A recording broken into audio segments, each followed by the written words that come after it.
अरुण यादव को क्यों नहीं गिरफ्तार किया, जिसको पैग के अंदर पैगंबर दिखते हैं? आप क्यों नहीं कर रहे उनको गिरफ्तार? नरेश अग्रवाल को क्यों नहीं किया आपने गिरफ्तार, जो व्यक्ति कह रहा है कि ठर्रे के अंदर हनुमान है? आपने के ऊपर बीजेपी ऐसे लोगों को अपनी पार्टी में ले क्यों लेती है? ठीक है, बीजेपी के नुपुर शर्मा प्रॉफिट मोहम्मद के ऊपर अपशब्द का बयान देती हैं, क्यों बीजेपी उनके ऊपर कार्रवाई नहीं करती? क्यों बीजेपी सरकार उनको जेल में डालने का काम नहीं करती? अरुण यादव पैग के अंदर पैगंबर दिखते हैं। आप मुझे बताइए, आप दूसरे की आस्था के ऊपर एक के बाद प्रहार करने की कोशिश कर रहे हैं, ठीक है, उसके बावजूद भी आप उनको गिरफ्तार नहीं कर रहे हो। एक कि ये लोग ऐसे ऐसे विवादित बयान देने के बाद भी भारतीय जनता पार्टी के अंदर सांसद हैं, क्यों नहीं कार्रवाई होती है ऐसे लोगों के ऊपर? ये नारंगी जो संतरे हैं, ये कच्छाधारी और गमछाधारी जो लोग हैं, ठीक है, ये उनके मन रखने की बातों से नहीं चलेगा। अगर इनके हक में फैसला है तो वाह वाह सुप्रीम कोर्ट, और अगर इनके विरुद्ध अगर कोर्ट फैसला देती है तो इनको सुप्रीम कोर्ट के फैसले पे सवाल होता है। आपको रिहा कर दिया, पर आप दिल्ली पुलिस की कस्टडी में रहने का कार्य करेंगे, ये कौन सा न्याय है? अरे आप किसी को बरी करो तो ढंग से बरी करो ना, जैसे आपने नुपुर शर्मा को रेड कारपेट बिछा के छोड़ रखा है, आप उस हिसाब से बरी करने का कार्य करें। आप नमस्कार, मैं हूं आपके साथ रिया और आप देख रहे हैं DS4 न्यूज। देखिए, इस समय ट्विटर पर हैशटैग अरुण यादव की गिरफ्तारी को लेकर माहौल बना हुआ है, जहां पर ये देखा जा रहा है कि उन्होंने 2018 के टाइम पर एक ट्वीट किया था जिसमें उन्होंने साफ लिखा था कि पैग की तुलना वो पैगंबर से करते हैं, लेकिन उनकी गिरफ्तारी नहीं हो पाई। हालांकि बीजेपी की तरफ से एक्शन लिया गया था, जहां पर वो हरियाणा में IT सेल के हेड माने जाते हैं, वहां से उनको निष्कासित कर दिया गया था। अभी इस वक्त हमारे सामने यहाँ पर पंडित मोहित जी मौजूद हैं, इनसे पूछते हैं कि ये इस पूरे मामले पर क्या सोचते हैं।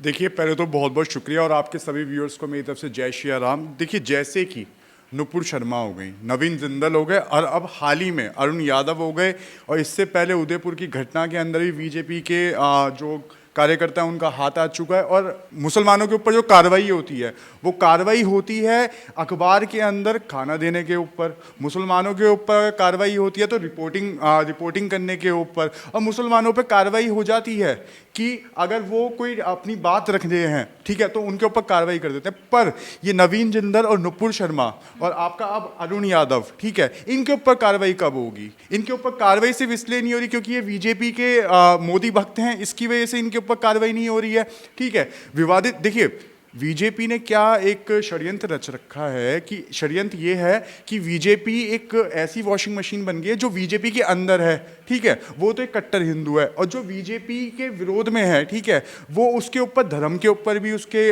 बोलने लग जाएंगे कि ये कट्टर हिंदू नहीं है, ये सर्कुलर हिंदू है, ठीक है। तो आप खुद सोचिए कि बीजेपी की जो राजनीति का जो स्तर है, ठीक है, ना ही वो सिर्फ खाली आपका मतलब कि एक सर्टिफिकेट देने का हो रह गया है, जो एक सर्टिफिकेट बांटने का कार्य कर रहे हैं। किस तरीके का सर्टिफिकेट बांट रहे हैं? कि कट्टर हिंदू होने का, ठीक है, और जो उनके जो आप एक बात देखिए, अगर गिरफ्तारी की मांग चल रही है, ठीक है, आप नुपुर शर्मा ने इतना बेकार जो बयान दिया, ठीक है, उनके ऊपर अब तक कोई कार्रवाई हुई? सुप्रीम कोर्ट ने जो फैसला सुनाया, ठीक, कि वो टीवी पे आके माफ़ी मांगे, क्या उन्होंने माफ़ी मांगने का कार्य किया? नहीं किया ना।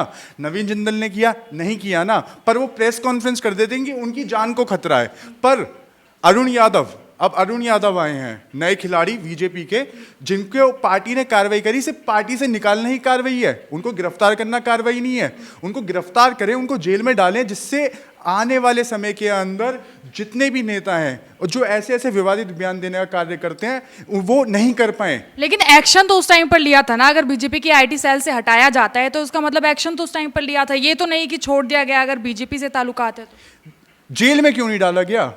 जेल में क्यों नहीं डाल दिया? देखिए, बीजेपी अगर बीजेपी से पद मुक्त करना ही एक कार्रवाई मानते हैं आप, तो मुझे नहीं लगता कि ये कार्रवाई है, ठीक है। अगर बीजेपी अपने पार्टी के अंदर से अपने ऐसे नेताओं को निकालती रही तो एक दिन बीजेपी खुद नंगी हो जाएगी, क्योंकि बीजेपी जो है, बीजेपी के चाहे वो प्रधानमंत्री हो, ठीक है, बीजेपी के अंदर एक एक कार्यकर्ता, एक एक वक्ता, उसके अंदर एक नफरती जहर है, चाहे वो हिंदू समाज के लिए हो, चाहे उसके अंदर जहर जो पनपा है, चाहे वो मुसलमान के लिए हो, ठीक है। ये हिंदुस्तानी होने का तो ढोंग करते हैं, ये कट्टर हिंदूवादी सोच दिखाने का ढोंग करते हैं, ये सिर्फ और सिर्फ खाली तोड़ के और राजनीति करना चाहते हैं। फूट डालो, राज करो, ठीक है, इनकी सिर्फ और सिर्फ खाली ये मोनोपोलिसी है और बाकी कुछ नहीं है। क्या लगता है कि गिरफ्तारी अगर हो जाती तो बीजेपी जिस तरीके से करना चाह रही है या फिर दिखाना चाह रही है अपने आप को, वो पूरा हो जाता? देखिए, बीजेपी एक वॉशिंग मशीन बन चुकी है, पर बीजेपी ऐसे लोगों को अपनी पार्टी में ले क्यों लेती है? ठीक है, बीजेपी के नुपुर शर्मा प्रॉफिट मोहम्मद के ऊपर अपशब्द का बयान देती हैं, क्यों बीजेपी उनके ऊपर कार्रवाई नहीं करती? क्यों बीजेपी सरकार उनको जेल में डालने का काम नहीं करती? कानून तो कार्रवाई कौन सा कानून? देखिए, कानून, संविधान से देश चल तो रहा है ना? संविधान से देश चलेगा, बीजेपी के कानून से देश नहीं चलेगा। पहली बात तो मैं आपको बता दूं, और दूसरी बात ये कि कानून ने जो देश की जो माननीय सुप्रीम कोर्ट है उसने फैसला दिया, माफी मांगो आके, क्यों नहीं माफी मांगी? ठीक है, ना ही नवीन जंदल ने माफी मांगी। अरुण यादव उनको पैग के अंदर पैगंबर दिखते हैं। आप मुझे बताइए, आप दूसरे की आस्था के ऊपर एक के बाद प्रहार करने की कोशिश कर रहे हैं, ठीक है, उसके बावजूद भी आप उनको गिरफ्तार नहीं कर रहे हो। एक मोहम्मद जुबैर, उसका सिर्फ खाली इतनी एक कसूर था कि वो मुसलमान था, वो अपनी रिपोर्टिंग कर रहा था, वो फैक्ट चेक करके डाल रहा था, तो आपने उसको जेल में डाल दिया। अब उसके ऊपर फैसला दे दिया है कि आपको रिहा कर दिया, पर आप दिल्ली पुलिस की कस्टडी में रहने का कार्य करेंगे। ये कौन सा न्याय है? अरे आप किसी को बरी करो तो ढंग से बरी करो ना। जैसे आपने नुपुर शर्मा को रेड कार्पेट बिछा के छोड़ रखा है, आप उस हिसाब से बरी करने का कार्य करें। आप नवीन जिंदल, जैसे रवि जिंदल के लिए भी आपने रेड कार्पेट बिछा रखा है, उसी प्रकार आप दूसरे समुदाय के लोगों को भी बोलने का राइट दें। तो कानून अगर चलेगी, कानूनी प्रक्रिया चलेगी, तो वो तो नियमों के हिसाब से ही चलेगी ना। अगर गवर्नमेंट को या फिर न्यायालय को ऐसा लगता है कि जुबैर की अगर अंतरिम जमानत होनी चाहिए तो उसी तरीके से की गई, देखिए उसमें क्या टिप्पणी हो सकती है? देखिए, ये जो देश चलेगा ना, ये संविधान से ही चलेगा, ठीक है। ये नारंगी जो संतरे हैं, ये कच्छाधारी और गमछाधारी जो लोग हैं, ठीक है, ये उनके मन रखने की बातों से नहीं चलेगा, ठीक है। अब कुछ दिनों पहले एक हैशटैग और ट्रेंड हुआ था ट्विटर पे, वो ट्रेंड हुआ था सुप्रीम कोर्ट को, माननीय सुप्रीम कोर्ट को ये लोग बोलते हैं क्या ये बयान सही है?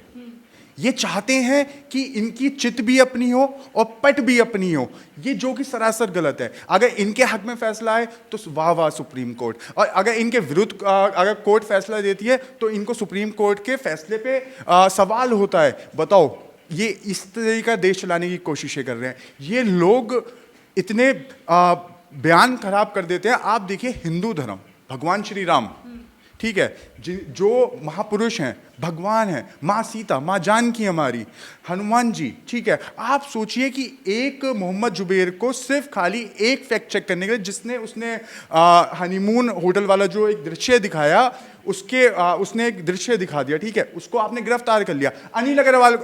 नरेश अग्रवाल को क्यों नहीं किया आपने गिरफ्तार? जो व्यक्ति कह रहा है कि ठर्रे के अंदर हनुमान है, आपने अरुण यादव को क्यों नहीं गिरफ्तार किया, जिसको पैग के अंदर पैगंबर दिखते हैं? आप क्यों नहीं कर रहे उनको गिरफ्तार? क्या आप इस देश के अंदर क्या नफरत की राजनीति करना चाहते हैं? रोहित रंजन को लेकर क्या कहेंगे? उन्हें गिरफ्तार किया गया और छोड़ दिया गया। देखिए, बीजेपी खुद ही ये स्टंट करवाती है।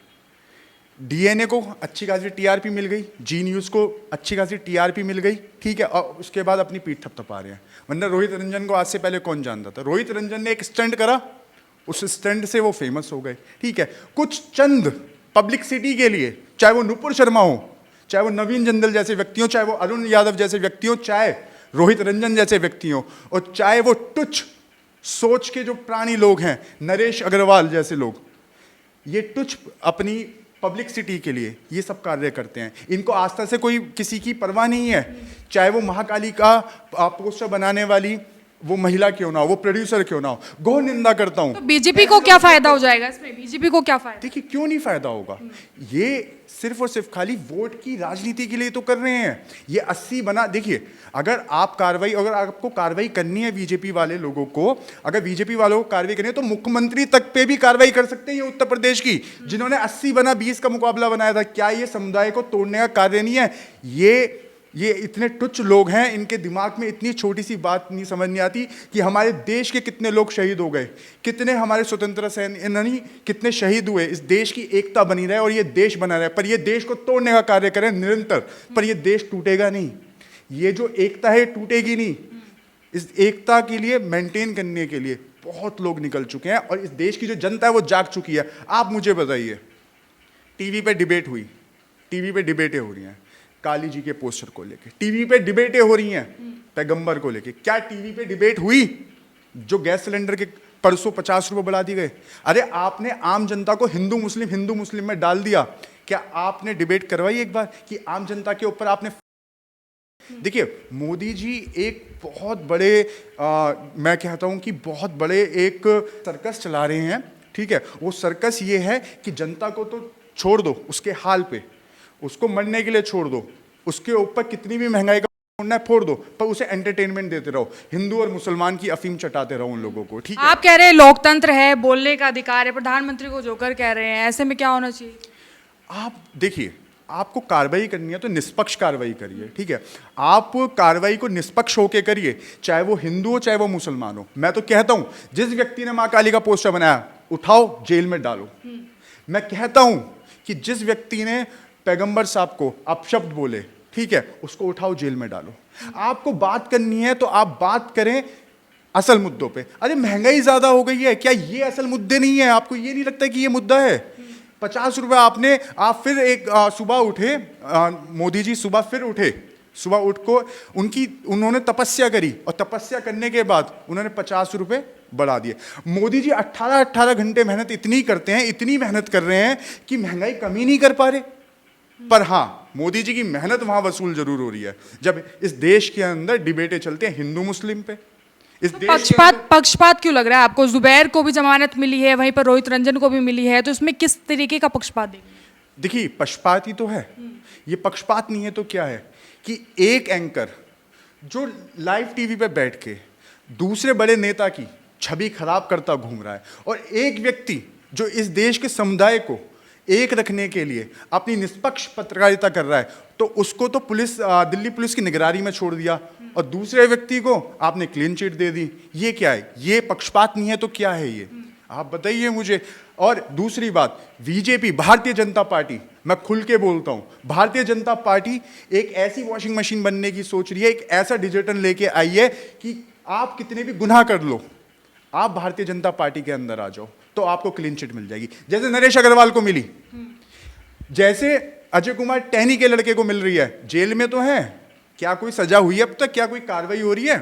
आप ये कहते हैं जो बाहर है उसकी गिरफ्तारी होनी चाहिए, जिसकी गिरफ्तारी हो जाती है आप उसको कहते हैं जेल में ही तो है। मुद्दा क्या है आखिर? विपक्ष चाहता क्या है? देखिए, विपक्ष कुछ नहीं चाहता। विपक्ष चाहता है कि इस देश को गुमराह ना करा जाए।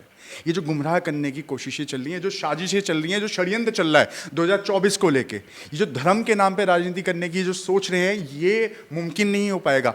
जो इस देश की जो जनता है उसके जो असल मुद्दे हैं वो महंगाई है। इस देश की जो जनता है उसके असल मुद्दे हैं आपका गैस सिलेंडर, पेट्रोल, डीजल, आपका जीएसटी, जो एक गब्बर सिंह जो टैक्स है जिसका स्वरूप खुद वित्त मंत्री को नहीं पता कि वित्त मंत्री को पेट्रोल को उसके दायरे में लेके आना चाहिए या नहीं लेके आना चाहिए। वित्त मंत्री को खुद को नहीं पता कि कब उठ के, देखिए, भारतीय जनता पार्टी एक नासमझ पार्टी है जिसका शुरू से एक उद्देश्य रहा है कि फूट डालो और राज करो।